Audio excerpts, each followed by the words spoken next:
Overdrive. Today we bring you the Royal Enfield Bear 650, the latest generation of the Mercedes G63 AMG and the all-new sub-4 meter SUV from Skoda in India.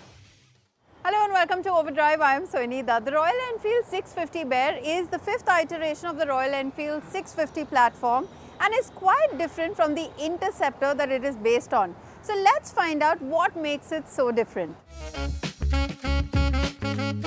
As the winter months set in, Royal Enfield invited us to California for a taste of their fifth, or should I say sixth, creation of the 650 platform.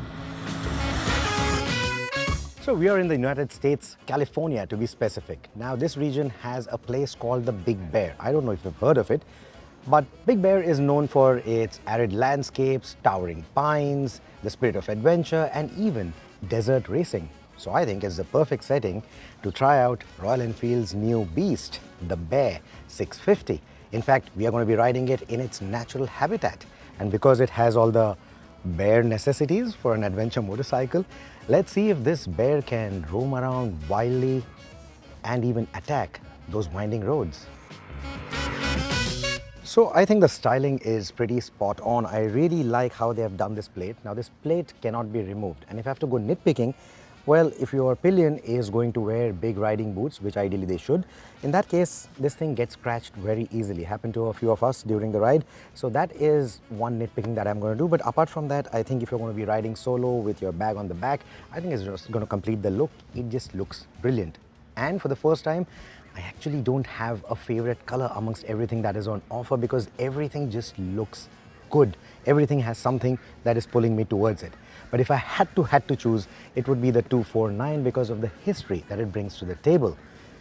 249 was Eddie's number when he won on a Royal Enfield for the first time at the Big Bear Desert Races. And as a homage to that, Royal Enfield is now putting that on a special edition, top of the line Bear 650, and I think they have done that really well. Apart from the number, what I also like is the painted chassis. That looks really nice. It has a hint of the Royal Enfield trials that they did a little while back.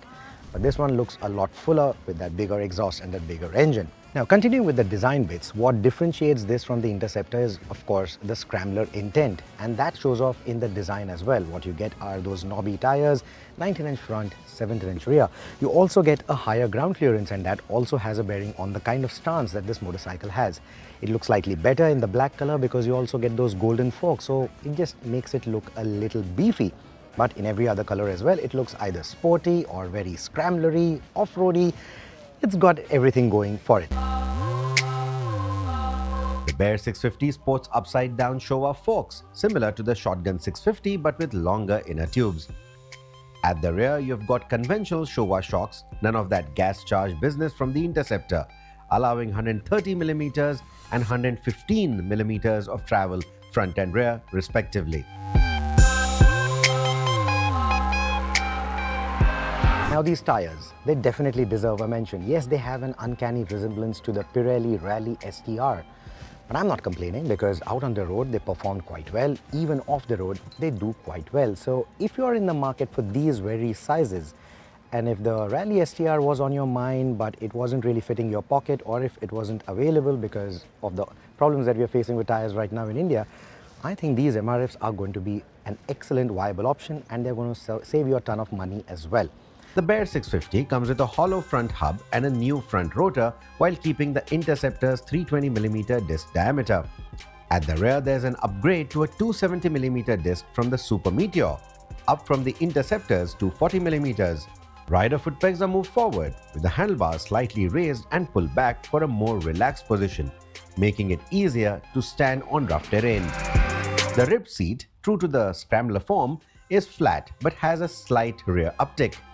Royal Enfield has also strengthened the subframe and the neck of the chassis for better load bearing and to make it more rugged for off-road handling. Powering the Bear is the same trusty 650cc twin, retaining the Interceptor's 47 PS output but with an 8% boost in torque, now at 56.5 Newton-meters. Royal Enfield says that the whole torque curve has been lifted for a sharper throttle response. The Interceptor was never lacking in mid-range pull, but the Bear makes it better. The third gear lets you cruise at 30 to 40 kilometers an hour without a knock, while fifth gives you a smooth 50 kilometers an hour as well. Even off the road, that extra low-end torque helps tackle terrain, compensating for the Bear's hefty build. At the same time, I want to test these brakes and these tires back home in India because like with the Guerrilla, we fell in love with those tires back in Spain, but when we rode the bike in India on our dusty conditions and it was also raining when we tested it, well, those tires started feeling a little weak. I want to see how the MRFs and these updated suspension components feel with the braking back home in the Indian conditions.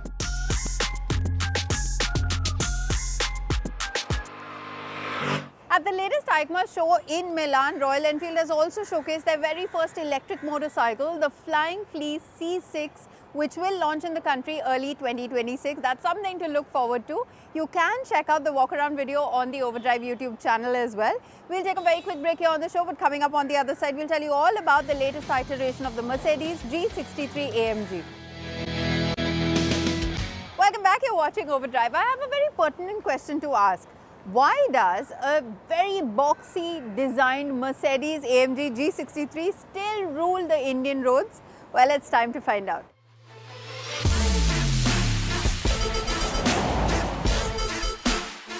In a world obsessed with sleek designs, aerodynamic curves and efficiency, there's one SUV that couldn't care less. Ladies and gentlemen, meet the Mercedes-AMG G63 based on the G-Wagon, a car that hasn't changed much since the time disco was king and Air Jordans weren't a thing. But still, it is somehow the coolest kid on the block. Take a look. Now let's talk about the design, because honestly, what else is left to say? It's boxy, unapologetically square, but that's exactly what we love about it. That flat roof, round LED headlights, AMG-specific front bumper, everything here is a tribute to the original design that rolled out in the 70s. Only now, we've got dark chrome trim and enough carbon fiber accents to remind everyone it's AMG. And of course, those side-mounted exhausts too. It doesn't just stand out, it looms. It's already become a status symbol, but it pulls it off with style. And if you want to make yours a little bit more exclusive, Mercedes-Benz has a plethora of manufacturer options. We're talking about custom Napa leather interiors, plenty of upholstery, color and finish options. Basically, you can make it look like it's prepped for a ramp walk. Even the exterior colors come in a plethora of options. Step inside and you are in a completely different world. It may look all hardcore on the outside, but on the inside, you get these two massive screens which instantly remind you this is a proper luxury Mercedes-Benz. In fact, all the materials that you see, all the surfaces, they're draped in Napa leather. And if it's not, there's carbon fiber. It's like someone at Mercedes-Benz asked, how do we honor this brute that's inspired from military operations? And then someone said, oh, we know, let's drape it in materials you would otherwise find in a private jet. It's like those boxy speaker systems that have Bluetooth connectivity, internet streaming, etc. And yet they look like those retro radios from the World War era, something like the Marshall systems. But hey, wait, this is Mercedes-Benz, so let's talk high-end. We're talking Burmester, Dolby Atmos, 18 speakers. It's the kind of audio experience that feels almost too posh for a car that's shaped like a bank vault. Because why not?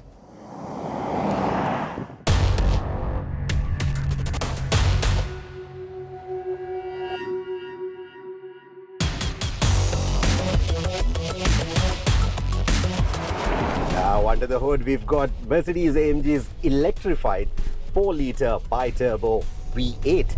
It's good for almost 600 horsepower, 850 Newton meters of torque, and it can do a top speed of 240 kilometers an hour because someone thought, why not make a car that looks like a post box do those kind of figures? Yeah, why not?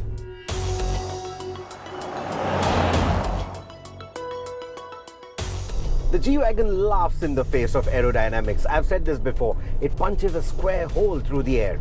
And with the AMG, that punch is even stronger. And because it's electrified now, you also get an additional boost. It's like a follow-up punch. It's just crazy, and you really need to experience it to believe how this big box can actually handle so well and just go for it.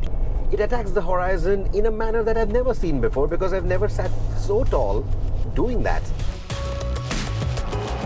And the AMG trickery, it extends beyond the engine. They've also thrown in the active ride control at it, which means that it is countering the body roll in real time. I'm doing some ridiculous speeds here around the bends and still able to have a conversation with you. This I've never seen before in a G-Wagon. That active suspension makes a lot of difference. And if you fancy some theatrics, you can also launch this car like a proper sports car. Yes, a 2.5-ton box like a proper sports car.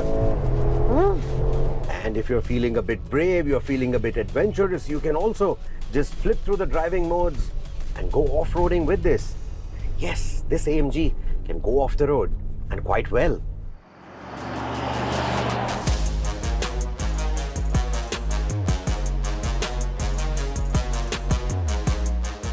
And if you do take it off-road, you've got the off-road cockpit. Wheel angle, incline, pitch, it's all there. There's also the transparent bonnet feature and a 3D camera view whenever you need it.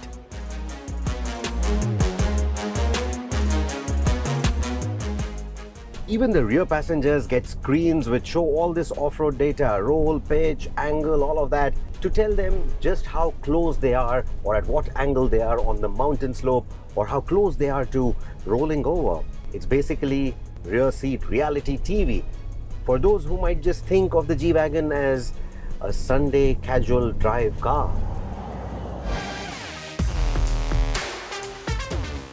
So why, you may ask, is the G63 one of the best-selling AMGs of all time? Well, it's simple. It laughs in the face of convention. While every other SUV is trying to be sleek and efficient, the G63 is a celebration of brute force. Like I said, it's a status symbol, but with an actual story. Wars, fire trucks, heads of state, 6x6, 4x4 squared, it's done it all. It's a legend on four wheels with no desire to confirm. It's a statement of sorts. It fits perfectly at the Beverly Hills, outside the Antilla, as it does in the Thar Desert or even at Khardungla. It's a legend on four wheels, one that makes a statement. You could have gone practical, but where's the fun in that? The G63 AMG is living proof that sometimes old ways are better. Like how this video might just look better on a television screen hooked up to a surround sound system than watching it on a phone, and how this review might read much better and seem more charming from a magazine, proper print on paper.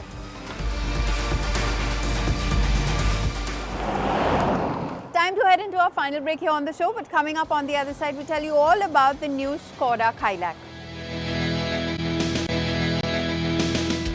Welcome back, you're watching Overdrive. The highly anticipated launch from Skoda has happened. The Kylaq has undercut all of its rivals at 7.89 lakh rupees. That is extremely attractive pricing. It now comes with over 35 plus active and safety features, class-leading boot space, and of course a very talky 1-litre TSI engine. Rohit has more details.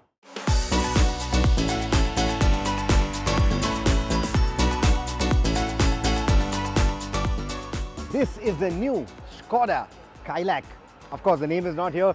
The ones inside will have all the branding loud and clear. That's the name that the Indians have chosen for the car. This is a car made for India by Skoda India with a high level of localization.